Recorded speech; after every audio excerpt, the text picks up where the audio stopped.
सरकार ने उज्ज्वला गैस के दाम 200 रुपए घटा दिए। बड़ा भारी प्रचार हुआ। हर अखबार के फ्रंट पेज पर यही बताया गया कि प्रधानमंत्री नरेंद्र मोदी का दिल कितना बड़ा है, महंगाई से त्रस्त लोगों का दर्द वो कितना जानते हैं और रक्षाबंधन पर ये देश को राहत दे दी है प्रधानमंत्री ने। अब तक के 70 साल के इतिहास में ऐसा दयालु प्रधानमंत्री देश ने कभी नहीं देखा। और इसी इश्तिहार के पीछे, इसी 200 रुपए कम करने के पीछे बड़ी खामोशी से सुभाष चंद्रा का 5,000 करोड़ रुपए का लोन माफ हो गया। क्या ये माफी इसलिए है कि जी न्यूज बीजेपी के एजेंडे के हिसाब से खबरों को गढ़ता है, फैलाता है?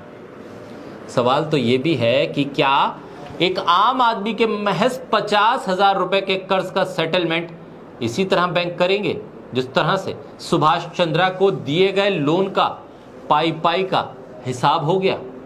इस देश के भीतर 200 रुपए कम कर देना सिलेंडर में सरकार की वाहवाही और ताली पीटने के लिए काफी है, और 5,000 करोड़ रुपए माफ कर दे सरकार उस पैसे को जो पैसा इस देश की जनता के टैक्स से आता है, सरकार की जेब से नहीं आता। उस पैसे को सरकार मालिक बन के माफ करने लगे, बैंक माफ करने लगे, और कोई सवाल ना हो, सरकार भी बैंक से न पूछे कि आखिर क्या सेटलमेंट ऐसा हो गया कि आपने 5,000 करोड़ रुपए माफ कर दिए।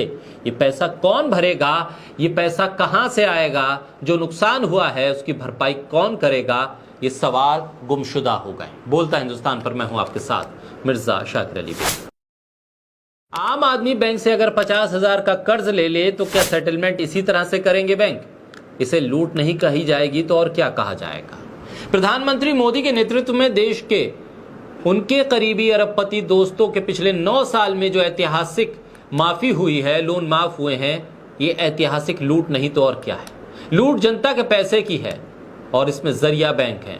जी न्यूज के मालिक के करीब 7,000 करोड़ रुपए के कर्ज में से 75% माफ करके बैंकों ने सेटलमेंट कर दिया। ऐसा करके बैंकों ने सेटलमेंट करके देश की जनता के पैसे को लूटा है। वो एंकर कहां हैं जो जनता के हिस्से की कमाई के लुटने पर अभी तक खामोश हैं? वो एंकर कहां हैं जो ब्लैक एंड व्हाइट में इसे रेवड़ी नहीं मानेंगे, जो आम जनता को मिल रही थोड़ी सी सुविधा को रेवड़ी बताकर जनता को गाली देते हैं, खिल्ली उड़ाते हैं, मजाक बनाते हैं? सुभाष चंद्रा के 5,000 करोड़ रुपए का लोन माफ हो गया, उस पर मुंह नहीं खुलेगा। सुभाष चंद्रा का 6,500 करोड़ रुपए का लोन था, जिसमें से 5,000 करोड़ का लोन माफ कर दिया गया। अब उन्हें केवल 1,500 करोड़ रुपए चुकाने होंगे, वो भी 7 महीने के समय में। केवल दैनिक भास्कर और टीवी 18 ने इस खबर की जानकारी दी, बाकी सारा मीडिया चुप है। चुपचाप ये काम किया गया। अब उनकी सारी गिरवी रखी संपत्तियां छूट जाएंगी। हमारी सरकार यही कह रही है ना कि आम जनता की सरकार है, तो क्या सुभाष चंद्रा को जो राहत मिल रही है ऐसी ही राहत आम नागरिकों को मिलेगी? क्या मोदी सरकार आम नागरिकों को इसी तरह की सुविधा देगी बैंक का लोन न चुकाने पर? अगर किसी का 1 करोड़ का लोन है तो उसका 75% माफ करके बाकी का पैसा उससे 7 महीने में लेने का समय दे दिया जाएगा। दिवाली मनाने के लिए, राखी मनाने के लिए 200 रुपए 300 रुपए का एहसान सरकार जता रही है, लेकिन सुभाष चंद्रा को 5,000 करोड़ रुपए दे दिए, पूरी विधि विधान से देश को चूना लगाया गया। यह आपका अपना पैसा था जो लूट लिया गया। क्या सरकार शिकायत कर रही है? नहीं। बैंक से पूछ रही है? नहीं। बैंक से कोई सवाल जवाब हो रहा है? नहीं।